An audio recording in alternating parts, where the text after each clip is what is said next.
Vous écoutez L'Ambition au féminin, épisode 112. Mon nom est Tatiana Saint-Louis et j'anime L'Ambition au féminin, un podcast pour toutes les femmes pleines de vision, de talent et de drive qui désirent redéfinir le succès selon leurs termes et leurs conditions. Chaque semaine, j'explore seule ou en présence d'invités les thèmes entourant la réussite professionnelle et personnelle. Mindset, productivité, leadership, branding personnel. C'est le rendez-vous pour réfléchir à la façon dont tu veux vivre ton plein potentiel et laisser ton empreinte dans le monde. Salut les ambitieuses! Comment vous allez aujourd'hui? Hey, Aujourd'hui, en fait, on est à quelques jours du passage vers la nouvelle année.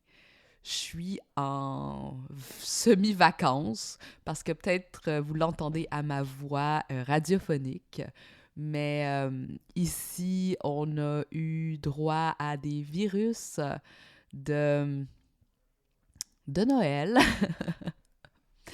Ce qui veut dire que, bon, on a dû un peu annuler notre Noël à cause d'un test positif à la COVID pour mon conjoint.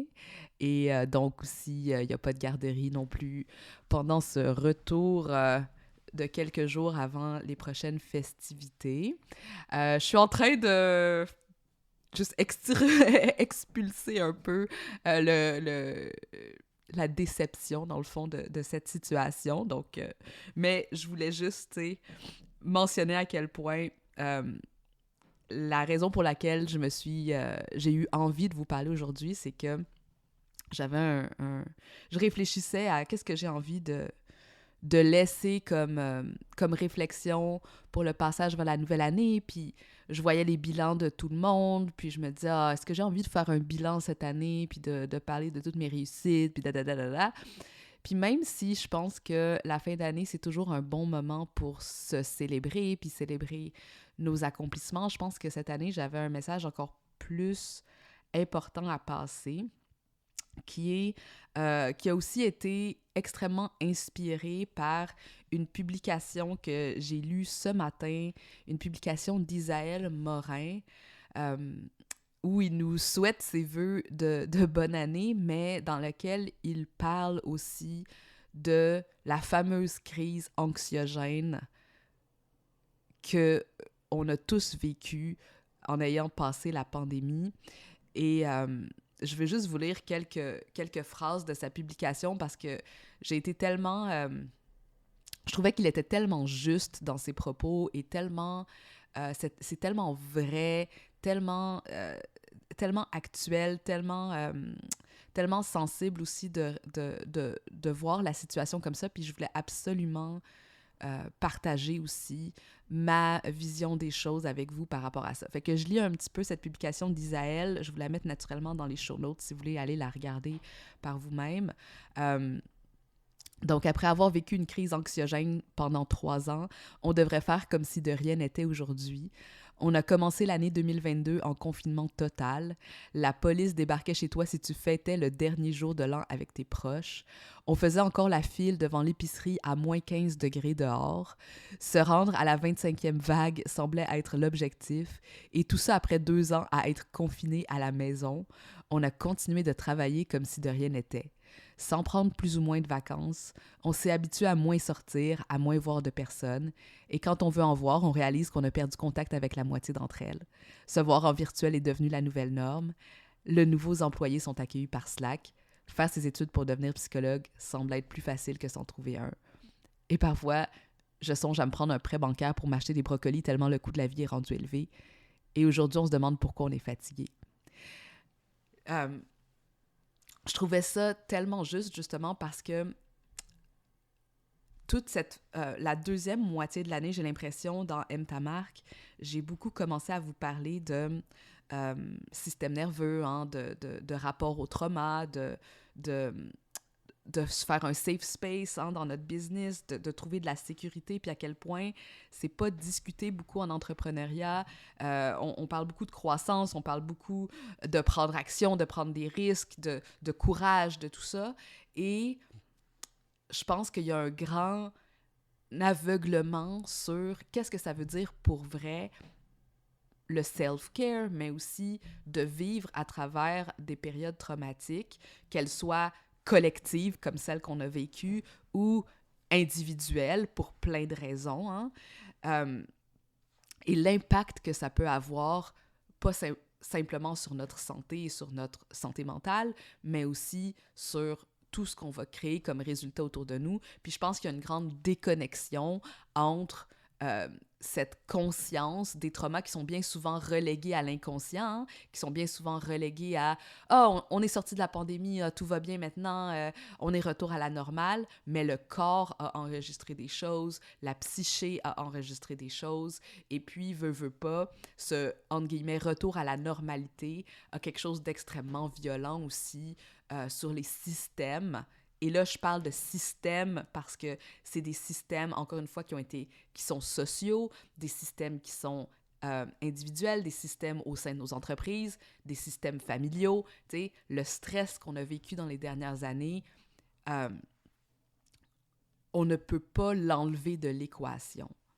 Fait que, tu sais, je pense qu'en cette fin d'année, en cette fin 2022, même si, bon... tu sais, comme par exemple, moi, dans mon cas, je suis extrêmement privilégiée d'avoir augmenté mon chiffre d'affaires, même si c'est pas... Tu sais, je m'étais donné comme objectif ambitieux de doubler mon chiffre d'affaires. Je suis loin de là. J'ai quand même augmenté mon chiffre d'affaires. Mais, et tu sais, je veux dire, l'équipe que j'ai créée ou les relations qu'on a avec notre équipe sont belles, sont bonnes, les systèmes qu'on a, tu sais, je veux dire, il y a beaucoup de choses dans ma vie pour lesquelles je suis extrêmement fière et sur lesquelles, genre, je veux célébrer. Mais je pense qu'il y a quelque chose qui est encore plus important de faire aussi en cette fin d'année, puis c'est de faire le bilan au niveau de notre système nerveux, puis de voir, ben, pour moi, ce passage traumatique, je l'ai vécu comment, et maintenant qu'on est, entre guillemets, encore une fois, vers un retour à la normalité parce qu'on n'est pas dans cette période d'extrême réactivité, hein, où est-ce qu'on ne sait pas si on peut sortir à l'épicerie, on doit faire tous nos rendez-vous à distance, tu sais. Puis maintenant qu'on n'est plus dans cette espèce de feu de réactivité, ben, qu'est-ce que ça veut dire pour nous aussi de dire à notre système nerveux, justement, ou de lui signifier que on va commencer à prendre, à recréer un espace de sécurité autour de nous. Puis pour moi, ce retour à la normalité, s'il n'est pas fait avec une conscience de ces espaces sécuritaires, on va être en train de perpétuer des nouveaux cycles traumatiques sans même s'en rendre compte. Puis, tu sais, je veux dire, c'est tellement puis c'est sûr que je parle juste de mon expérience ici parce que c'est la seule que, tu sais, c'est celle sur laquelle j'ai le plus de contrôle. Mais tu sais, pour nous, par exemple, même qu'on est, encore une fois, on est un couple privilégié, je suis une femme blanche, mon mari est un homme blanc, on avait juste un enfant, on n'est pas en situation de précarité économique, même si mon entreprise ne fonctionnait pas, tu sais, mon mari avait un emploi quand même assez sécuritaire et stable, on est béni que la COVID nous ait pris aucun membre de notre famille, fait que tu sais, on est propriétaire, tu sais, je veux dire, il y a beaucoup de choses que quand je regarde puis je me compare, c'est comme « Ah, mais là, j'ai rien à me plaindre. » Mais ça a été intéressant pour moi cette année de voir, OK, ben il y a des drôles d'anniversaires, hein, qui viennent chercher des choses en moi, puis je vous explique ce que je veux dire. Là, comme par exemple, bon, c'est Noël, hein, puis ce test de COVID positif qu'on a eu, ça a été un coup de massue chez nous, parce que c'est comme, justement, tu sais, on pensait qu'on était retour à la normale, on pensait qu'on allait pouvoir voir notre famille, on pensait qu'on allait pouvoir faire toutes ces choses-là, et voilà que, bon, tu sais, il y a ces mémoires, hein, ces souvenirs d'un Noël confiné, ces souvenirs d'être seul à la maison avec des jeunes enfants, ces souvenirs de garderie fermée alors que tu essayes genre de faire un lancement ou que tu essayes de faire de l'argent parce que tu sais pas qu'est-ce qui va se passer au niveau économique dans les prochains mois. Puis même, tu sais, nous, on a vécu moi du moins, puis je dirais pas je dirais presque un traumatisme parce que quand on a déménagé ici, dans cet appartement ici à Montréal, on avait un enfant de 1 an dans une superficie d'à peu près 700 pieds carrés. Ma fille dormait dans un garde-robe, littéralement, qui était adjacent à notre chambre. C'était un 3,5. Et on a dû, passer à travers tout le processus de vente et d'achat immobilier pendant la pandémie, au début de la pandémie. Ça a été un événement extrêmement haut en stress, surtout qu'on a failli pas l'avoir, tu sais, parce que j'étais en congé de maternité, on prenait pas en compte mon salaire, etc., etc. Mon entreprise venait juste de commencer à temps plein, fait que j'avais pas de rapport à montrer non plus en termes de revenus.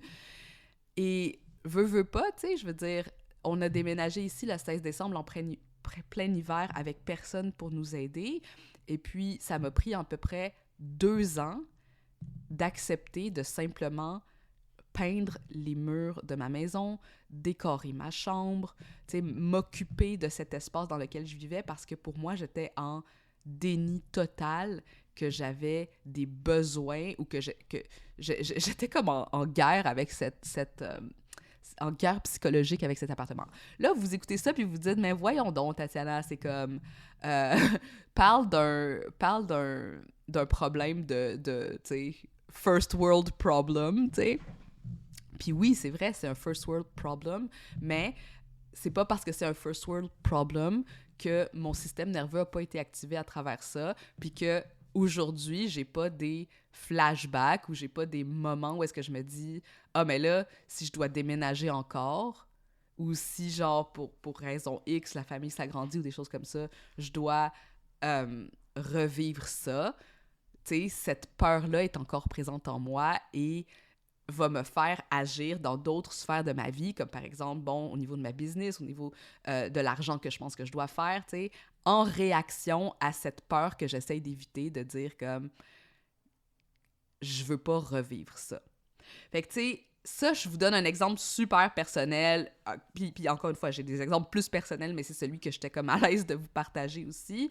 Mais tu sais, je pense que c'était pour vous donner un exemple de dire, dans votre parcours à vous, dans votre vie à vous, il y a aussi de ces éléments ou ces événements qui peut-être, pour vous, c'était comme, c'était un moment stressant, puis on en parle comme ça, comme si c'était, je suis contente que ce soit fini.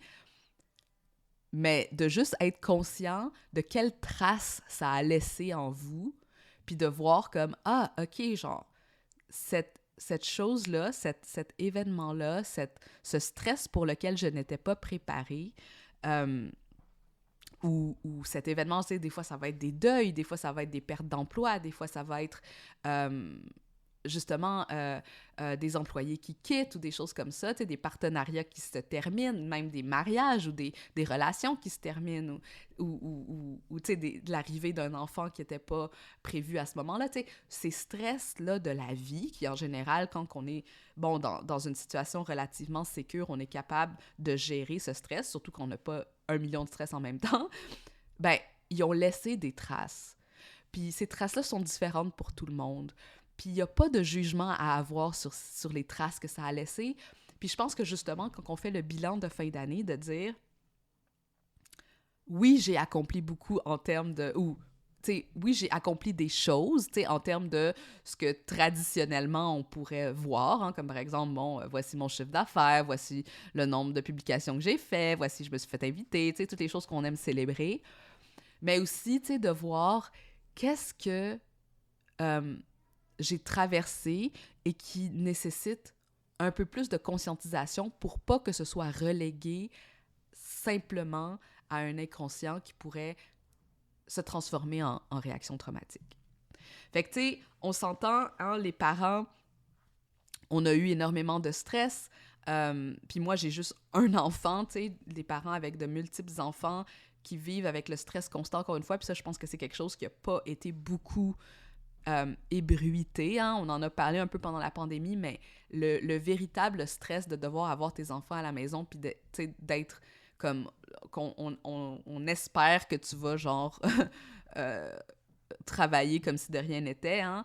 Le stress économique, tu sais, je veux dire, même si, encore une fois, puis tu sais, je prends encore une fois mon exemple, tu sais, dans mon cas à nous, on est extrêmement privilégiés puis bien positionnés par rapport à ça, mais je veux dire, moi, j'écoute pas les nouvelles, tu sais, parce que le stress que j'entendrais à travers ces nouvelles-là, des fois, il est comme trop élevé pour mon système nerveux, puis je suis comme, mon self-care, c'est aussi de me dire, OK, ben je sais, là, il y a comme une récession, il y a des choses de même, mais tu sais, comment est-ce que je peux, moi, prendre soin de mon système nerveux à travers tout ça? Puis des fois, ça implique, bon, ben justement, genre, réduire la consommation de certains messages, mais aussi avoir certaines habitudes, comme par exemple, moi, une chose qui m'enlève beaucoup, beaucoup de stress, c'est quand je commence à reprendre contrôle sur certaines choses, puis c'est quelque chose que j'ai aussi parlé avec plusieurs de mes clientes, hein, des fois, juste le fait de s'asseoir, puis de faire vraiment...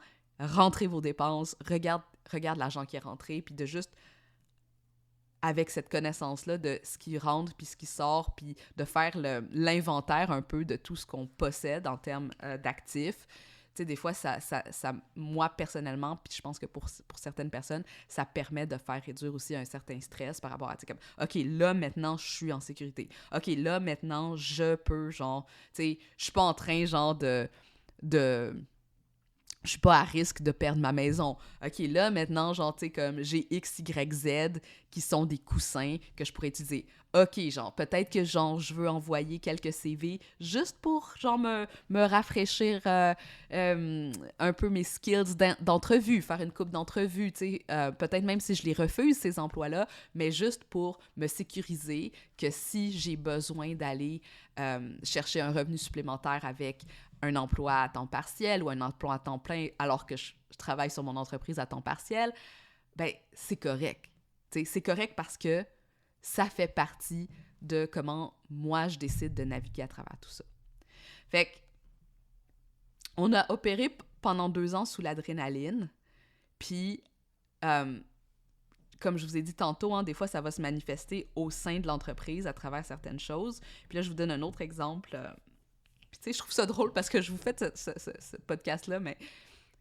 Puis, je vais arrêter de m'excuser de mes privilèges, là, mais tu sais, je veux dire, je conçois aussi que c'est pas la réalité de tout le monde, mais je vous donne je vous dis ça parce que je veux que vous sachiez que même si on est dans des situations, des circonstances différentes, puis il y a des gens probablement qui vont écouter ça qui gagnent beaucoup plus d'argent que moi, puis il y a des gens qui vont écouter ça qui gagnent beaucoup moins d'argent que moi avec leur entreprise, mais que tout le monde a été activé d'une façon ou d'une autre à travers ça, que je pense que rares sont les personnes qui sont juste comme « Oh non, moi je suis good, hein. Moi ça va, là. J'ai comme été zéro affectée par quoi que ce soit. » Fait que tu sais, pour moi, un des grands apprentissages que j'ai fait cette année, une des grandes prises de conscience, ça a été mon fameux lancement entre guillemets, raté, que j'ai fait à la mi-année. Puis quand je dis, entre guillemets, raté, puis je pense que j'en avais parlé dans un épisode de podcast, si je le trouve, je vous le mets dans les notes de l'épisode, un lancement raté où j'ai juste fait 30 000 $, tu sais. Et tu sais, c'est à ce moment-là que j'ai réalisé que j'avais cette espèce de... Je courais vers un certain objectif financier, et cet objectif financier-là, il était malsain. Hein? Il était oppressif parce que c'était un objectif de validation issu d'une réaction traumatique de fuite. Puis là, je vous explique pourquoi, parce que, par exemple, bon, je me dis, il faut que je fasse 2 fois le salaire de l'année passée, mettons, tu sais, qui était quand même relativement bon. Dans le fond, je voulais faire le demi-million, là, je vais pas vous... Tu sais, voilà, c'est dit. Et quand j'ai fait mon lancement raté, entre guillemets, à 30 000, j'étais comme, je suis vraiment pas... Tu sais, genre, à ce rythme-là, je ferais pas l'argent que je m'attends à faire, je suis pas genre... je suis pas rendue au stade où je devrais être rendue à la mi-année, etc., si je veux faire ce que je veux. Mais la réalité, c'est que dans les premiers mois de l'année, parce que j'avais cet objectif que c'est comme, OK, pousse pour arriver là, je me suis fatiguée. J'ai fait extrêmement de travail qui, ultimement, c'était comme, OK, genre, là, je peux pas donner comme ça toute l'année. Il y a eu une réalisation qui s'est dit... Il y a eu une réalisation en moi où c'était comme si je continue comme ça, à courir et à m'essouffler vers cet objectif qui, à quelque part, ne me garantit rien, hein, autre que de simplement me dire « Bon, ben, je l'ai faite parce qu'à quelque part, après ça, ben, c'est comme, ben, il faut le refaire l'année prochaine, puis il faut le refaire l'année d'après, puis c'est comme, ça arrête jamais. » Ben là, je suis dans cette espèce de course infinie, dans une roue du hamster qui n'a d'autres résultats que de m'épuiser et d'épuiser mes ressources. Puis c'est là que j'ai compris que j'étais en train de me fixer puis des objectifs oppressifs, d'où le workshop que j'ai donné, hein, se fixer des objectifs non oppressifs, qui maintenant est devenu un des premiers modules dans mon programme Money Brand, hein, parce que c'est tellement important. Genre, ça a été tellement un gros switch mental de savoir comment est-ce que je fais maintenant alors que j'ai toujours été habituée à agir comme ça. Hein. Un jour, je ferai assez d'argent pour pouvoir relaxer. Un jour, je ferai assez d'argent pour sentir que j'en vaut la peine. Un jour, je ferai assez d'argent pour savoir que j'ai plus besoin de me soucier de quoi que ce soit. Et pendant que j'arrive à cette espèce de résultat hypothétique et idyllique, ben je me brûle, puis je vois pas que je suis en train de me tuer à petit feu. Fait que ce lancement raté, à quelque part, ça a été cette espèce de porte vers « Wow! Oui, j'ai réussi à créer des résultats dans mon entreprise, mais il manquait toute cette dimension où est-ce que je discutais pas, où je conscientisais pas. C'est comme, où est mon besoin de sécurité? Où est-ce que j'agis parce que je cherche une sécurité à l'extérieur, alors que je devrais être capable, genre, de la créer de façon durable. Hein? Au lieu de dire, ben comme, parce que j'en fais 500 000 dans une année, à quel point c'est durable, tu sais? Ouais, le 31 décembre va arriver, bravo, t'as fait 500 000, maintenant on retombe à zéro. Tu sais, est-ce que c'est comme ça que je veux voir le monde? Est-ce que c'est comme ça que je veux voir mon entreprise? Fait que ça m'a vraiment ouvert les yeux sur ma relation à mes objectifs, sur ma relation avec mon système nerveux, sur ma relation avec ce que je suis en train de bâtir réellement comme système dans mon entreprise, système pour me protéger d'une croissance qui pourrait être activatrice. Parce qu'il y a ça aussi, hein. Bien souvent, les gens sont comme « Mais non, mais là, je veux faire X, je veux faire Y, je veux genre mettre de la pub. » Puis ils courent. Puis ça je l'ai vu, hein. J'ai été témoin de ça avec de nombreuses clientes qui venaient vers moi et qui disaient « Je faisais 400 000 dans une année, puis là, genre, je faisais ça avec de la pub, avec des modèles, genre, qui me ressemblaient pas, qui étaient comme... que je trouvais pas éthiques. Puis là, maintenant, j'ai arrêté les pubs, j'ai arrêté, genre, de faire tout ce que je faisais, mais qui m'amenait ces résultats-là parce que je me sens essoufflée, je me sens, genre, que cette croissance exponentielle-là, mon système nerveux est pas capable de le prendre. Fait que là, il y a comme une volonté de ralentir, puis je pense que c'est ça qui se passe aussi en 2022 avec toute la fatigue ambiante qu'il y a, c'est comme il y a une volonté de ralentir, mais il y a un message aussi qui nous dit « Si tu ralentis, tu meurs. Si tu ralentis, tu peux pas te payer ton épicerie. Si tu ralentis, tu peux pas prendre du temps de vacances. Si tu ralentis, tu pourras pas payer à tes enfants X, Y, Z, genre. » Fait qu'on a ces deux forces-là en cette fin d'année qui dit « J'ai besoin de me stabiliser parce qu'on a eu un choc, hein, pendant 2 ans, là, il y a eu un choc, une onde de choc qu'on ressent encore dans nos corps, dans nos systèmes, dans nos fonctionnements, mais tout le monde est juste comme « Alright, genre, on va reprendre le rythme qu'on avait avant, qui était un rythme insoutenable, qui était des objectifs et des ambitions insoutenables, dans lesquels on recherchait la croissance exponentielle, dans lesquels on voit travail fort maintenant, profite plus tard. Puis là, il y a un changement, puis tu sais, je lisais un autre article ce matin sur la grande résignation, hein? Il y a ce changement-là où est-ce que c'est comme, non mais le travail en ce moment, ou mon entreprise, ou peu importe, il est en train de se mettre dans le chemin de mon épanouissement dans le moment présent. Je suis en train de hypothéquer mon présent pour la promesse d'un futur successful ou plein de richesses ou peu importe, qui, maintenant je le sais, ne m'est même pas promis, n'est même pas une certitude. Et là, il y a toutes ces transformations qui ont lieu en ce moment sur le marché du travail, mais aussi au sein de nos entreprises, aussi au sein des façons dont on fonctionne. Et ça commence aussi par tout ce qui est de redéfinir pour soi c'est quoi une vie bien vécue, c'est quoi nos ambitions, quels sont nos désirs, qu'est-ce qui est bon pour nous.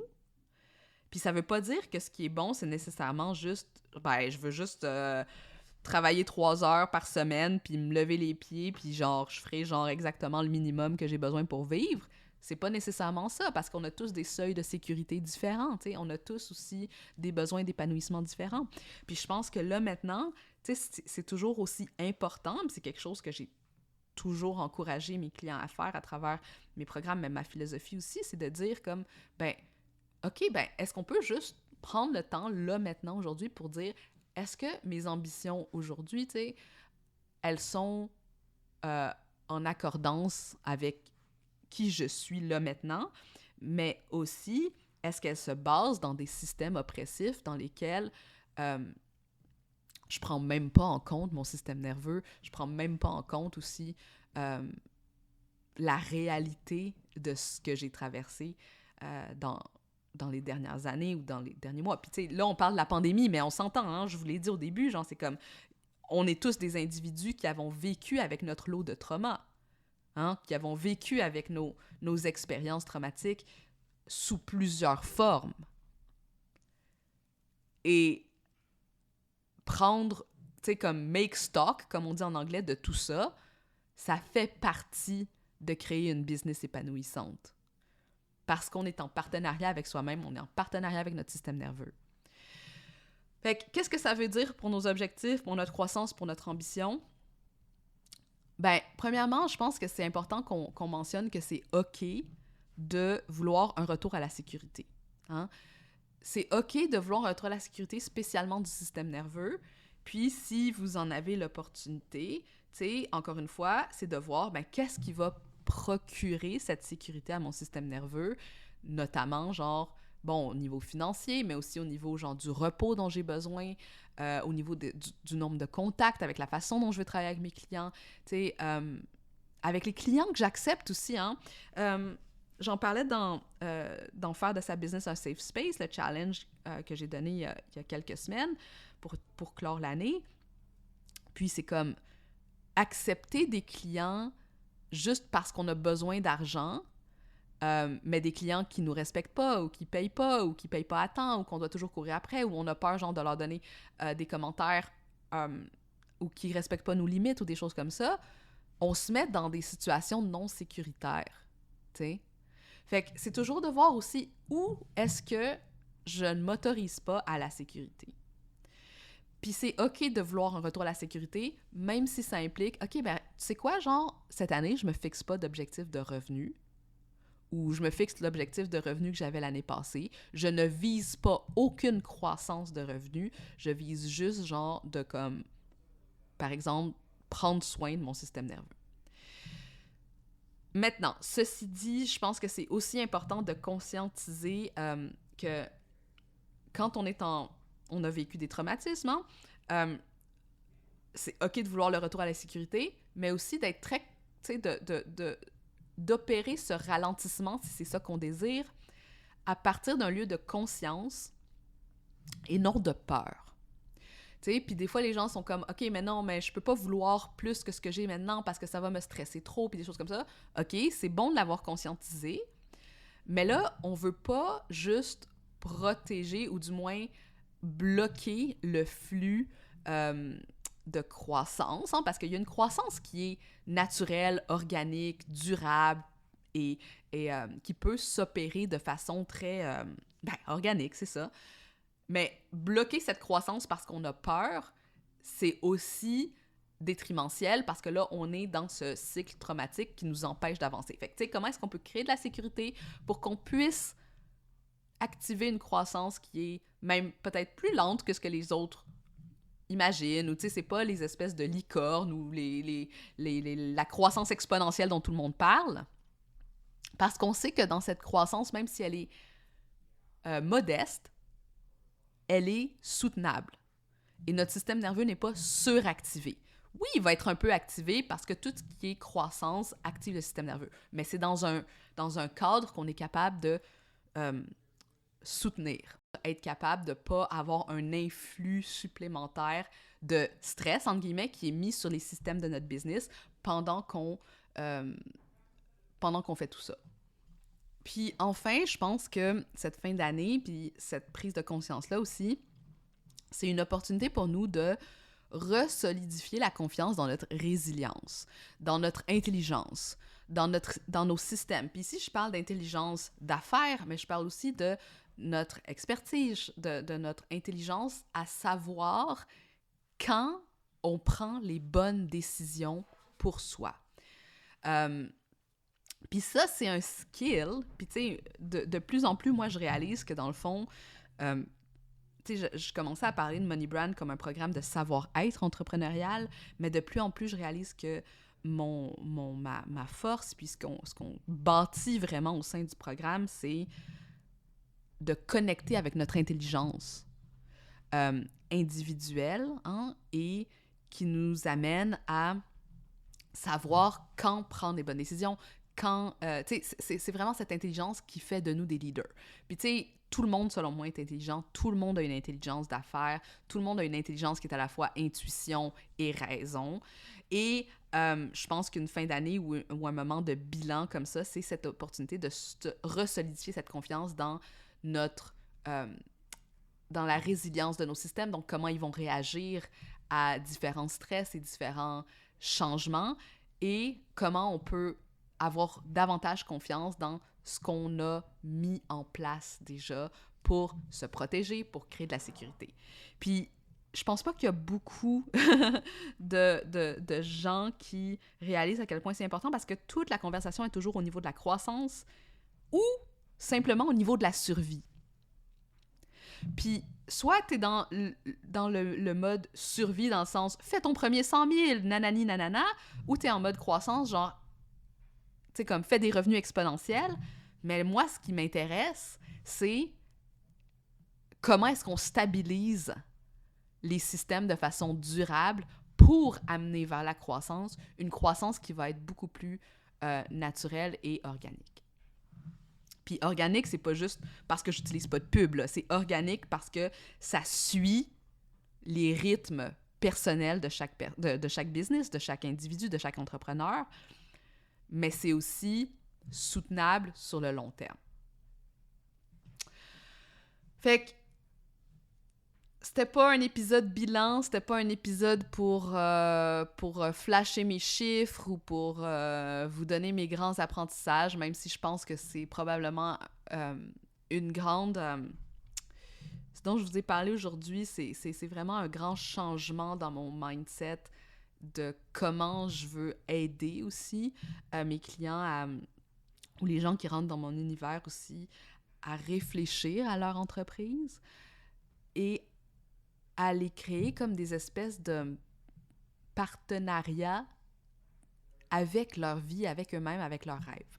Puis peut-être la dernière chose avec laquelle je veux terminer, c'est est-ce que ça veut dire que parce qu'on est en stabilisation de notre système nerveux, blablabla, qu'on n'est pas capable de rêver grand, qu'on ne peut pas s'allouer de grandes ambitions? Puis c'est là que je dis non, parce que pour moi, une ambition, une vision des rêves, c'est une étoile polaire qui est là pour nous inspirer et pour nous guider dans une direction. Et cette direction-là, c'est juste d'être vraiment conscient qu'on n'associe pas à cette direction une valeur sur qui on est. C'est pas parce que je rêve de faire 1 million dans XY nombre d'années ou parce que je rêve, je sais pas moi, de voyager à travers le monde, je sais pas, que ça veut dire que si je ne l'atteins pas, je suis une personne qui a échoué ou des choses comme ça. Le simple fait d'être sur ce cheminement-là, le simple fait de croire que je le mérite, de croire que je peux travailler dans cette direction, déjà, c'est un gros step parce que ça veut dire je ne me limite pas à simplement ce que d'autres personnes m'ont dit qui était possible ou, tu sais, je suis capable de connecter avec ces désirs-là et avec cette vision-là qui, encore une fois, est très unique et qui reste ultimement l'optimisme avec lequel on peut continuer à avancer. Alright, je pense que c'est ce que j'avais à vous dire aujourd'hui. Je serais naturellement bien curieuse de vous entendre sur ce que vous avez pensé de cette réflexion, comment vous avez fait votre bilan, puis aussi l'état des lieux de votre système nerveux, si ça vous tente de partager. Merci d'être là, merci d'écouter. Merci de faire partie de mon univers agrandi. Je suis pleine de gratitude d'avoir une plateforme, encore une fois. Elle a la taille qu'elle a, elle croît au rythme qu'elle croît et elle a l'impact que je désire petit à petit diffuser parce que je pense que c'est important d'avoir ces conversations-là et voilà. Donc, merci d'avoir été là à travers les derniers mois et pour les nouveaux qui viennent d'arriver, bienvenue. Et je vous souhaite un beau passage vers la nouvelle année, dans le respect de qui vous êtes, de ce que vous désirez. Et à bientôt! Salut les ambitieuses! Si tu résonnes avec le contenu que je te partage ici dans ce podcast, alors c'est que tu es prête à entrer dans l'univers de Money Brand. Money Brand, c'est mon programme unique de savoir-être entrepreneurial qui plonge avec toi autant au niveau de tes stratégies d'affaires, de visibilité et de positionnement que de ton mindset d'entrepreneur pour t'amener à assumer pleinement tes ambitions, embrasser ton identité d'experte et connecter avec les gens qui ont le plus intensément besoin de savoir qui tu es. Money Brand, c'est pas juste un programme de coaching et des stratégies marketing, c'est aussi une communauté tissée serrée, des réflexions en profondeur, du support hebdomadaire, des rires, parfois des pleurs et des grands chamboulements qui vont te faire sentir pleinement en vie et pleinement épanoui dans ta business. Alors, si tu es prête à transformer ton entreprise en un véhicule puissant d'épanouissement qui feel aussi bien dans ta tête que dans ton cœur et ton portefeuille, la première étape, c'est de venir nous parler de toi dans le formulaire de candidature. Sache que remplir le formulaire ne t'engage absolument à rien d'autre que d'avoir un beau tête-à-tête avec ta business, ta vision et tes valeurs, en plus de te donner accès à mon atelier « Comment établir une marque à la hauteur de ton potentiel, sans compromis sur tes ambitions, ton lifestyle ou ta personnalité. » Pour envoyer ta candidature, c'est facile. Rends-toi sur aime-ta-marque.com/moneybrand. Je répète, aime-ta-marque.com/moneybrand.